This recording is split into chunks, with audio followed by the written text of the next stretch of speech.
¿Qué figura existe cuando una persona como la señorita Jennifer Paredes va y ofrece obras a nombre del gobierno en una población como esta en Chota, Cajamarca? Mire, lo primero que tiene que tomarse en cuenta es que hay una prohibición absoluta en la regulación relativa a la contratación pública para que los familiares del jefe de Estado, del presidente de la República o de cualquier otro funcionario de ese nivel pueda hacer relaciones comerciales con el Estado, en todos sus niveles, gobierno central, regional, municipal.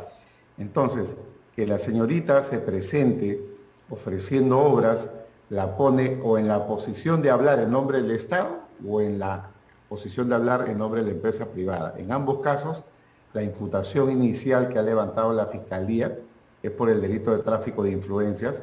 Sin embargo, se puede ampliar la investigación para un tema de usurpación de funciones si es que ella ha estado hablando en nombre del gobierno, de alguna autoridad, y en cualquier caso, además, el delito de colusión desleal que tiene pena de hasta 15, que es un delito bastante grave dentro del sistema, que sanciona a las personas que generan, desde el punto de vista ilegal, una suerte de colusión entre funcionarios y particulares en el terreno de la contratación pública, que es lo que acá podría haber sucedido. Si la señorita Paredes va con funcionarios de esta empresa JJM Espino a Palacio de Gobierno, después se pone su chaleco y va a la zona a ofrecer obras, no podríamos entender que se tratan de meras casualidades, ¿no?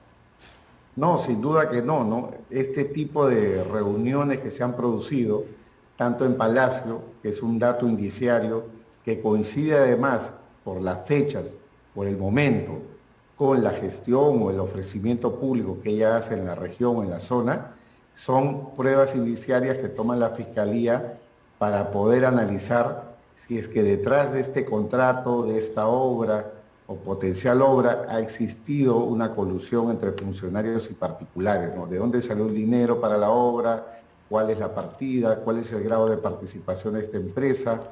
¿Cómo ha sido el proceso de contratación? Entonces, creo que, por decirlo de alguna manera, se tiene la punta de la madeja para poder desenmarañar este caso y conocer, digamos, cuál es el entorno de posibles delitos cometidos. Porque además la empresa en mención está asociada a una licitación ya ganada por un poco más de 3 millones de soles, lo que completa el círculo, ¿no?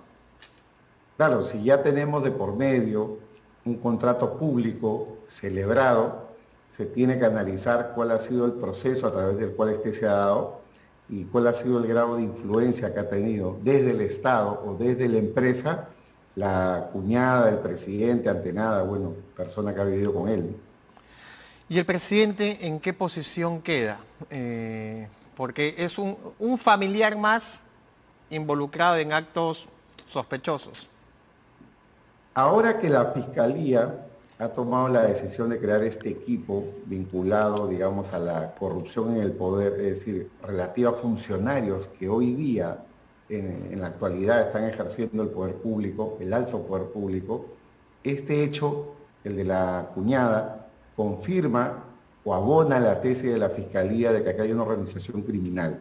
El público debe entender que organización criminal no solamente es la que está compuesta por rateros, secuestradores o traficantes de drogas, ¿no? Hay organizaciones criminales que están enquistadas en el poder público, ¿no?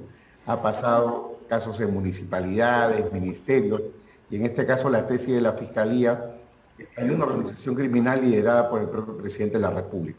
Usted recordará que habían audios entre Bruno Pacheco y Samir Villaverde en los que hablaban de que había que atrapar transportes y comunicaciones y vivienda. Estas obras están asociadas a vivienda. Sí, claro, hay que tomar en consideración que desde el punto de vista de la investigación que viene desarrollando a la fecha el Ministerio Público, la perspectiva es bastante amplia, ¿no?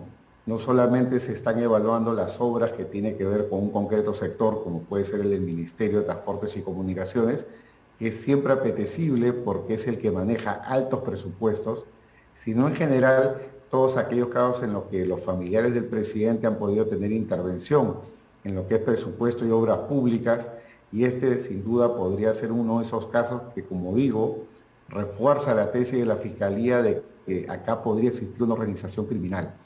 ¿Y el silencio del presidente o esta respuesta absolutamente enredada, sin decir absolutamente nada concreto ayer cuando trataba de justificar el escenario en el que se encontraba, qué significa? ¿Que no tiene argumentos, que no sabe qué contestar, que no sabe cómo salir del problema?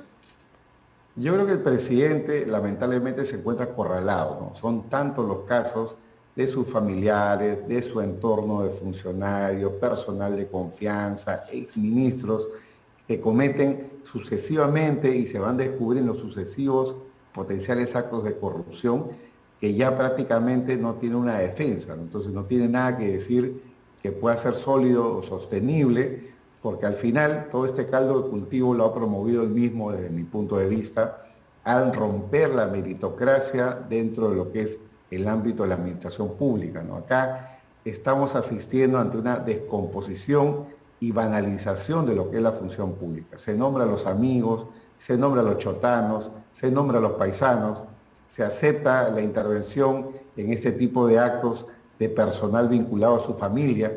Entonces, no hay, digamos, un norte claro y por lo tanto estos potenciales actos de corrupción evidentemente se generan día a día de manera constante y frente a ello lamentablemente no hay defensa que pueda servir. Pero se sabe también que tiene una protección, la del 117, que pase lo que pase, hasta 2026 no va a suceder nada más allá que la investigación. Sí, efectivamente, ¿no? De momento, según lo que ha zanjado el juez Checkley, a raíz de la tutela de derecho presentada por el presidente, por lo menos de momento está claro que solamente puede haber una investigación preliminar contra el presidente. Sin embargo, tomemos en consideración que la Constitución tiene otro tipo de herramientas, ¿no? Como la suspensión. El artículo 117 no es incompatible con la regla de la suspensión para un alto funcionario, que es algo que se puede dar cuando hay infracción a la Constitución y conforme al reglamento del Congreso, la suspensión, que es algo que se ha venido comentando en los últimos días por parte de varios juristas, solamente requeriría una votación de la mitad más uno de los congresistas, con lo cual la herramienta constitucional, la herramienta política existe, otra cosa es que los congresistas quieran gatillarla o usar un caso así. ¿Y usted no cree que ya con Perú Libre absolutamente atomizado, hoy es mucho más fácil llegar a los votos? Sin duda que sí. Yo creo que si el tema de la suspensión se plantea con seriedad para el debate político y para el debate público, no son tantos los votos, ¿no? Antes era 87, los 2/3 para una vacancia por incapacidad moral permanente, pero para una suspensión es algo que se puede dar solamente con la mayoría, la mitad más uno menos los congresistas que están en la comisión permanente, desde luego, ¿no? Entonces es algo que es políticamente viable, es fácticamente viable, pero pasa por la decisión de los congresistas porque, como todos sabemos, varios parlamentarios lo que quisieran es quedarse los 5 años completos dentro del cargo, y lo que pasa es que si el presidente dejara de estar en funciones o se produjera, digamos, el acceso a la vicepresidenta o a quien sea el presidente del Congreso, es decir, todo lo que es la sucesión constitucional, es probable de que haya una demanda pública de la población, de la ciudadanía, que se vaya a todos, ¿no? Y eso es algo que seguramente ellos no quieren enfrentar. Ya que estamos hablando del Congreso, Félix Chero dice que va a enviar pronto ya, en la inmediatez, su proyecto de ley Mordaza, como se ha denominado, que intenta sancionar filtraciones en las investigaciones judiciales. Sin duda estamos ante una ley que es inconstitucional. La ley ya sanciona penalmente a todo lo que pueda significar filtraciones de información por parte de quienes tienen el deber de custodiarla. Es decir, por ejemplo, ¿no? Si un fiscal o un juez, un funcionario público en general que tiene el deber de custodiar un secreto, por ejemplo, la versión de un colaborador eficaz, y se prueba que ellos lo han hecho, evidentemente eso ya tiene una regulación y una sanción. Pero lo que no puede haber es una persecución y sanción para los que difunden la información. Los que difunden la información son los ciudadanos en general. Recordemos de que la libertad de expresión y la libertad de información no son patrimonio exclusivo de los periodistas, los comunicadores, sino de la ciudadanía en general. Entonces, sancionar este tipo de actos frente a personas que no tienen deberes de custodia y que lo único que hacen es ejercer un derecho constitucional, es algo que desde mi punto de vista merece la mayor reprobación. Elvia Barrios dice que hay un propósito subalterno. En base a lo que propone el gobierno, se filtra la información.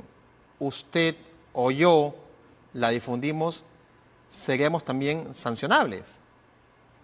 Desde luego, ¿no? Si la norma penal que está proyectando el gobierno es tan amplia, desde luego que cualquier acto de difusión o información podría recaer dentro del ámbito del tipo penal, ¿no? Yo confío en que ese proyecto no va a ser aprobado, y si fuera aprobado, yo tengo, digamos, la casi seguridad como abogado penalista de que los jueces no la van a aplicar. No la van a aplicar porque siempre cuando hay un debate entre lo que es el deber de informar o el derecho a informar y las libertades de expresión e información, siempre hay un primado cuando de por medio, y ya lo ha dicho la jurisprudencia de la Corte Suprema, hay un interés público.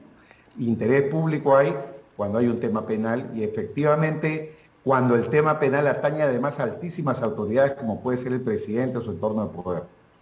Casi 4 años han pasado desde la fuga de César Inostroza. Finalmente la justicia española ha dictado su ubicación y captura. Primero hay que encontrarlo ahora. Sin duda que sí, esperemos de que sea hallado pronto y entregado a las autoridades, porque sería la verdad que un vaticinio que el señor Inostroza vuelva a fugarse, en este caso de España, de la Unión Europea, y mañana tengamos que iniciar otro proceso de extradición en otro país, en otra jurisdicción y con otras reglas, ¿no?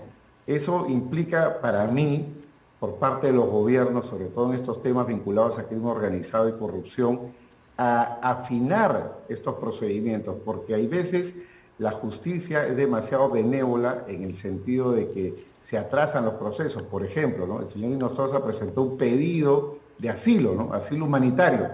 Nuevamente el proceso se paralizó por eso. El señor Toledo presentó un habeas corpus en los Estados Unidos y el proceso se aplaza.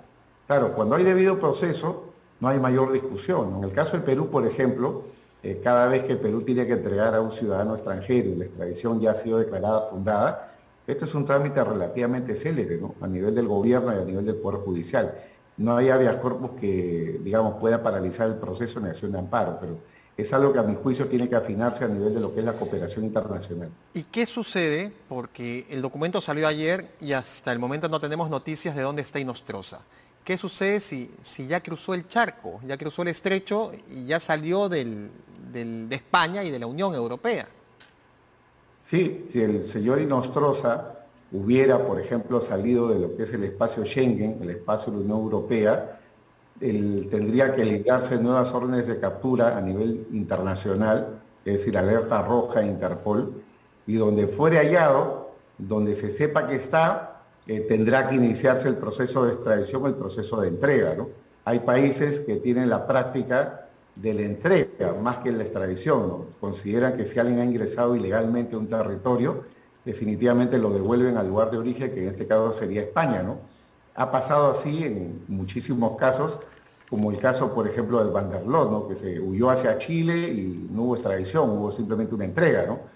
Entonces, en un caso así, o el caso Orellana con Colombia, no hubo extradición, sino simplemente entrega porque se consideraba que estaba de ilegal. Pero también tenemos lo más rápido, ¿no? Pero también tenemos el caso Asisolajov, que hasta el día de hoy, nada. Sí, efectivamente, porque cuando uno tiene múltiples nacionalidades, también hay más bloques o más reglas, digamos, de por medio para poder proteger a la persona que se encuentra con pedido de extradición, ¿no? Pero en el caso del señor Inostroza, donde sabemos, solo tiene la nacionalidad peruana, de manera que no tiene otras jurisdicciones en las que pudiera acogerse, sino digamos, con el pasaporte peruano. Doctor Carlos Caro, muchas gracias por su participación esta mañana en Canales de Muy Buenos Días.